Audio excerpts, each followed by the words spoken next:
It's a communique issued by the Executive Committee of Labour Party in its meeting of 29th August 2023, released to the press.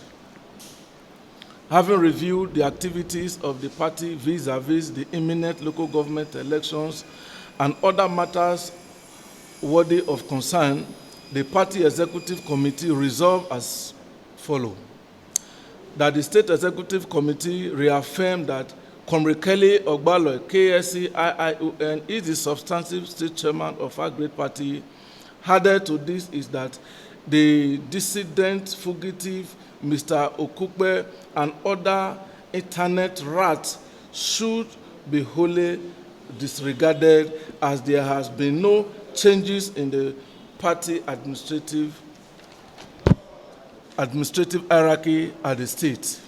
The State Executive Committee also urged the public to disregard the luciferious manipulations of the appeal court judgment by some dissidents parading themselves around the state as members of Labour Party.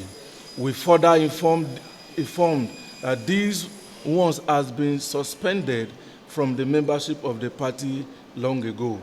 We therefore here again pass an explicit vote of confidence on our national chairman, Barrister Julius Abure, as the substantive national chairman of our great party. ESCO reviewed the federal government palliative of 5 billion naira to cushion the effects of the severe hardship, the recent increase in petroleum product, and described it as an attempt to deceive the Nigerian people by the APC-led government. It is ridiculous that the APC government, whose position itself is such in deceit, is such in insensitive manner to the people, is said to govern.